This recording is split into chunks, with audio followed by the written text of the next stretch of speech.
नमस्कार दोस्तों, Dwivedi sir classes में आपका एक बार फिर से स्वागत है। डीपीआई की तरफ से एक और जो है आदेश जारी हुआ है अतिथि शिक्षक भर्ती को लेकर के, और इनमें इसमें किसको लाभ मिलेगा। अब इस तारीख से हो गए आवेदन शुरू, और पात्रता परीक्षा पास अनुभव और इसी के साथ ही कई महत्वपूर्ण प्रश्न जो लगातार आ रहे थे, उन्हीं प्रश्नों को उत्तर हम ले करके इस सेशन में आए हैं। तो चलिए सबसे पहले देखते हैं कि कौन सा जो है आदेश जारी हुआ है, कौन सी खबर निकल कर सामने आई। सबसे पहले उसके ऊपर नज़र डाल देते हैं। तो यदि आप चैनल पर नए हैं तो चैनल को सब्सक्राइब कर लें और वीडियो को लास्ट तक ज़रूर देखना। तो चलिए एक एक करके सभी प्रश्नों के हम उत्तर देंगे, और काफ़ी ज़्यादा प्रश्न आए थे, कम से कम 13-14 प्रश्न हैं जिनके उत्तर में एक एक करके आपको देने वाला हूं। तो वीडियो को लास्ट तक जरूर देखें। तो चलिए देखते हैं एक एक करके। तो सबसे पहले यदि बात करें हम आवश्यक सूचना की, तो यहाँ पे आप देखेंगे कि आवेदन हेतु अतिथि शिक्षक पोर्टल पर नवीन पंजीयन एवं सत्यापन की तिथि जो है 25 जून 2024 यहाँ पे कर दी गई है। तो आप देखेंगे कि अब 25 जून 2024 तक जो है आप यदि पंजीयन करना चाहते हैं, या आप अपने किसी स्नेहजन के जो पंजीयन करना चाहते हैं, तो आप यहाँ पे 25 जून तक यहाँ पे पंजीयन करवा सकते हैं। इसी के साथ ही एक और जो खबर निकल कर सामने आई है, जो कि ज्वाइनिंग को लेकर के है कि कब से ज्वाइनिंग हो गई अतिथि शिक्षकों की स्कूलों में। तो मैं आपको बता दूं कि जैसे ही 25 तारीख को ये पंजीयन समाप्त होते हैं, और आप देखेंगे कि 25 तारीख के बाद जो है हमको उससे पहले ही डीपीआई से आदेश देखने को मिल जाएगा, जिसमें जो है सारी चीज़ें क्लियर हो जाएंगी। और निश्चित रूप से 1 जुलाई जो नया सत्र चालू होने वाला है, वहाँ से जो है अतिथि शिक्षकों को इस बार बुला यहाँ पे ले लिया जाएगा। अब चलिए चलते हैं अगले प्रश्न पर।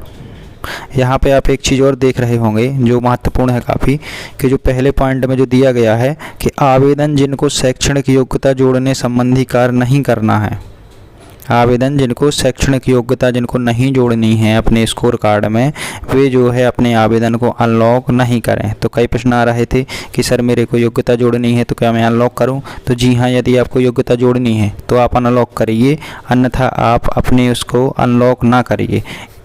ठीक है। और स्कोर कार्ड को लेकर के एक और प्रश्न था कि आगामी शैक्षणिक सत्र में पुराना स्कोर कार्ड ही मान्य होगा या नहीं। तो आप देख सकते हैं कि यहाँ पे साफ दिया गया है कि आगामी शैक्षणिक सत्र में पुराना स्कोर कार्ड ही मान्य होगा। तो आपको नया स्कोर कार्ड बनाने की ज़रूरत नहीं है, क्योंकि आपको पता होगा कि जो अभी निकल भी रहा है स्कोर कार्ड वह 23-24 का निकल रहा है, ना कि 24-25 का। तो आपका पुराना स्कोर कार्ड जो है यहाँ पर जो है मान्य होगा। अगले बिंदु की यदि बात करें हम, एक प्रश्न और काफ़ी महत्वपूर्ण आया था कि सर पोर्टल में समस्या आ रही है। तो पोर्टल में जो भी समस्या आ रही हैं, आपको पता है कि पोर्टल में लगातार समस्याएं आती ही रहती हैं जीएफएमएस में। तो आपको परेशान होने की ज़रूरत नहीं है। जब तक आपका पूरा डाटा जो भी है फीड नहीं हो जाएगा, तब तक जो है पोर्टल आपके लिए डेट बढ़ती रहेगी, और जब तक आपका पूरा डाटा फीड नहीं हो जाएगा तब तक जो है यहाँ पे पोर्टल में सुधार भी होगा। तो आप परेशान होने की बिल्कुल भी ज़रूरत नहीं है। अगला प्रश्न जो निकल कर सामने आया था, वो निकल कर सामने आया था कि क्या 30% जिससे जहाँ पर भी कम रिजल्ट है, क्या उनको निश्चित रूप से बाहर कर दिया जाएगा? तो जी हाँ, इस बार की जिस प्रकार से रिजल्ट कम आया है उसको देखते हुए इस बार निश्चित रूप से लग रहा है कि 30% से जहाँ भी कम रिजल्ट है वहाँ पे जो है इस बार समस्या उन अतिथि शिक्षकों को होने वाली है। योग्यता अपडेट का मैंने बता दिया है कि योग्यता अपडेट उन्हीं को करना है जिनको भी अपनी योग्यता सही में अपडेट करनी है, केवल वही करेंगे, और केवल अनलॉक वही करेंगे यदि आवश्यकता है तभी अनलॉक करें, अन्यथा अनलॉक भी उसको नहीं करना है। अनुभव प्रमाण पत्र को लेकर के काफ़ी बड़ी बात निकल कर सामने आई थी कि जो वर्ग 1 का जो अभी वो चल रहा है नियुक्ति प्रक्रिया जो स्टार्ट हो गई है, उससे संबंधित एक अतिथि शिक्षकों के लिए एक उसमें आदेश आया था। जो भी नियोजन की प्रक्रिया शुरू हुई है वर्ग 1 की, उसमें कहा गया था कि 31 मार्च 2024 तक के जो है यहाँ पे अनुभव मान्य वहाँ पे किए जाएंगे। तो आप बहुत जल्द ही देखेंगे कि एक आदेश निकलेगा, और आदेश क्या पोर्टल पे चालू भी हो गया है जीएफएमएस में जो है अनुभव बनना 2024-25 के 2024-25 को लेकर के जो भी अनुभव हैं वो बनना चालू हो गए हैं। लेकिन एक समस्या भी इसमें आ रही है कि जो अनुभव बनाए जा रहे हैं वह अक्टूबर माह तक के जो है यहाँ पे बनाए जा रहे हैं, और यहाँ पे अक्टूबर के बाद यदि बात करें तो नवंबर, दिसंबर, जनवरी, फरवरी यहाँ तक का तो अभी मानदेय आया है, और मार्च का अभी मानदेय मिला नहीं है। तो आप देख रहे होंगे कि अक्टूबर माह तक का जो है यहाँ पे अनुभव अक्टूबर 2024 नहीं, सॉरी, अक्टूबर जो 24-25 का जो अभी सत्र वर्तमान में हुआ है उसके अभी जो है अनुभव बने नहीं थे, तो अक्टूबर माह तक के जो है यहाँ पे अनुभव क्लेम होने लगे हैं। आप भी यदि करना चाहते हैं क्लेम तो अपने से क्लेम कर दीजिए और आप अनुभव के लिए यहाँ पे अप्लाई कर सकते हैं। अगला प्रश्न यदि देखें तो यहाँ पे आया था कि अदर स्टेट वालों को क्या है, तो अदर स्टेट वाले जो है यहाँ पे अप्लाई तो कर सकते हैं, लेकिन उनको प्राथमिकता तभी मिलेगी जब मध्य प्रदेश के उम्मीदवार नहीं होंगे, तो यहाँ पे बहुत ही कम चांस है अदर स्टेट वालों के लिए। अगला प्रश्न जो आया था कि सर ज्वाइनिंग कब से होगी, तो ज्वाइनिंग को लेकर के मैंने आपको बताया है कि 25 जून को जैसे ही यहाँ पे पंजीयन समाप्त होते हैं उसके पश्चात ही आपको जो है यहाँ पे पंजीयन यहाँ पे ज्वाइनिंग यहाँ पे अतिथि शिक्षकों के लिए जो DPI से आदेश आएगा वो देखने को मिल जाएगा और उसके पश्चात जो है ज्वाइनिंग प्रक्रिया शुरू हो जाएगी। कितने नंबर पर अतिथि शिक्षक में पढ़ाने मिलेगा, तो ये काफ़ी महत्वपूर्ण प्रश्न था कि कितने नंबर में पढ़ाने को मिलेगा। तो मैं आपको बता दूं कि यदि आपको पता हो कि हर स्कूल का पैनल जो है अलग अलग, पैनल से मतलब है कि मेरिट, पैनल से मतलब है कि जो हर स्कूल की जो है एक मेरिट बनाई जाएगी, उस मेरिट के अनुसार जो है आपका सिलेक्शन होगा। यदि वहाँ पे आपसे अधिक नंबर वाले अतिथि शिक्षक आते हैं तो वहाँ पे उनका सिलेक्शन होगा, और यदि आपका वहाँ पे नाम आता है तो आपका सिलेक्शन होगा। तो यहाँ पे मेरिट के आधार पर सिलेक्शन होगा, तो यहाँ पे कह पाना काफ़ी मुश्किल है कि कितने नंबर वाले अतिथि शिक्षकों का जो है यहाँ पे सिलेक्शन होगा।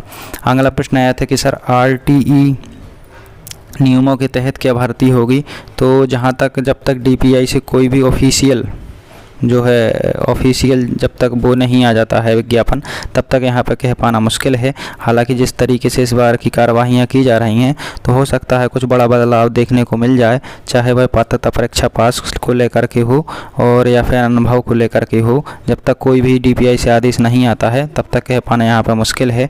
हाँ, एक अगला प्रश्न और था कि अनुभव वालों की जहाँ तक बात है कि क्या अनुभव वालों को लाभ मिलेगा, तो निश्चित रूप से अनुभव वाले जो भी कार्यरत अतिथि शिक्षक हैं उनको ही प्राथमिकता दी जाएगी।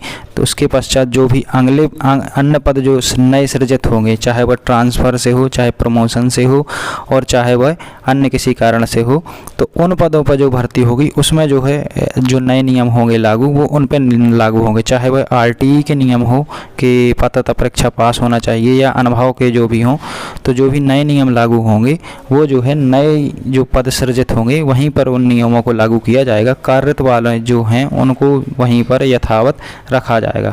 कार्यरत में केवल एक ही समस्या है कि जो 30% से जहां कम रिजल्ट है उनके लिए यहाँ पे समस्या देखने को मिलेगी।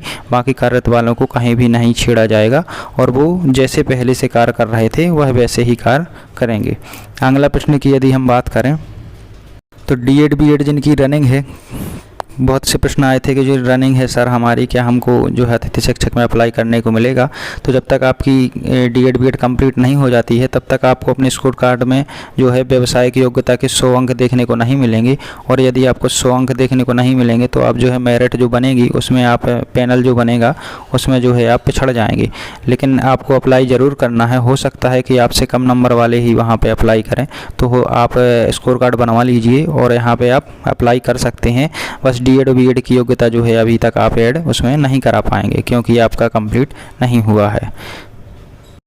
एक प्रश्न और था कि सर 6-7 साल हो गए हैं पढ़ाते हुए और जो है पात्रता परीक्षा उत्तीर्ण नहीं है, तो आपको परेशान होने की ज़रूरत नहीं है। यदि आप कार्यरत हैं तो आपको ज़रूर मौका मिलेगा। यदि आप कार्यरत नहीं हैं और बाहर हो गए हैं तो आपको 25 नंबर आपको अपने स्कोर कार्ड में ज़रूर मिले होंगे, तो उसका आप लाभ ले करके 25 नंबरों का जो लाभ ले करके आप जो है फिर से नई जगह अप्लाई करके आप वहाँ पर कर सकते हैं और आपके लिए कोई भी रोक टोक नहीं है, क्योंकि अभी तक कोई भी ऐसा आदेश यहाँ से पे DPI से जारी नहीं हुआ है। अंतिम प्रश्न और काफ़ी महत्वपूर्ण प्रश्न पर अब हम बात करने वाले हैं कि लगातार प्रश्न आ रहे थे कि सर जो अतिथि शिक्षकों के विज्ञापन जो जारी हुए हैं, आपने भी देखा होगा कि मैंने भी आपको दिखाए थे कि जैसे कि आप अपनी स्क्रीन पर एक देख पा रहे होंगे कि उमरिया से 11/6/2024 को अतिथि शिक्षकों को लेकर के एक विज्ञापन जारी हुआ था। तो क्या यह सत्यता इसकी कहाँ तक है, तो सर बिल्कुल सत्यता है, क्योंकि जो है ये प्राचार्य स्तर से ही जो है यहाँ पर जारी होते हैं। तो प्राचार्य को आवश्यकता है तो उसने पैनल बनाने के लिए जो है पहले से यहाँ पे प्रक्रिया जो और विज्ञप्ति जो है जारी यहाँ पे की गई है। और जो यहाँ पे जो नियम और शर्तें हैं उनको भी यदि आप देखेंगे तो कोई उनमें खास परिवर्तन नहीं है। संबंधित जो भी है आपको आप हमारे चैनल पर देख सकते हैं, अन्य वीडियो में मैंने काफ़ी विस्तार से बताया है। तो आप देख सकते हैं एक विज्ञापन जारी नहीं हुआ था, कई विज्ञापन जारी हुए थे, जैसा कि आप एक देख पा रहे हैं हमारी अकाउ। इसके बाद मैं और दिखाता हूँ आपको। एक विज्ञापन आप ये देख पा रहे होंगे जिला शिक्षा अधिकारी हरदा से, जो कि निकल कर सामने आया था, जिसमें जो है आप यहाँ पे देखेंगे नियम और शर्तें दी गई हैं। यदि आप चाहें पढ़ना तो आप एक एक करके पढ़ सकते हैं वीडियो को रोक करके। तो एक एक आदेश ये जारी हुआ था। और भी दिखाता हूँ मैं। एक विज्ञप्ति जो है ये जारी हुई थी जो कि परसवाड़ा छिंदवाड़ा मध्य प्रदेश से जारी हुई थी, जिसमें काफ़ी बड़ी मात्रा में जो है अतिथि शिक्षकों को लेकर के जो है यहाँ पे पद निकाले गए थे। तो ये एक विज्ञप्ति ये है, उनमें पूरी सत्यता है। यदि आप यहाँ से आसपास से हैं तो आप बिल्कुल यहाँ पे जाएं और पैनल में ज़रूर अपना नाम जुड़वाएं, क्योंकि यदि पैनल में शामिल नहीं होंगे तो हो सकता है आपको फिर दोबारा मौका ना दिया जाए। तो आप बिल्कुल भी रिस्क ना लें।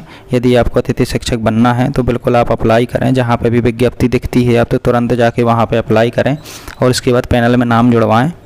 तो फ्रेंड्स, यदि जानकारी अच्छी लगी हो तो चैनल को सब्सक्राइब ज़रूर कर लें, क्योंकि 99% लोग जो है चैनल को देखते हैं और केवल 1% ही ऐसे लोग हैं जो कि सब्सक्राइब किए हुए हैं। तो चैनल को सब्सक्राइब ज़रूर कर दें, हमारा भी हौसला बढ़ता है। और यदि आपका कोई भी प्रश्न है तो आप हमें कमेंट के माध्यम से ज़रूर पूछें। हम उसका जो है विदिन 1 घंटे के अंदर आपको उत्तर देने के लिए हम यहाँ पे हैं।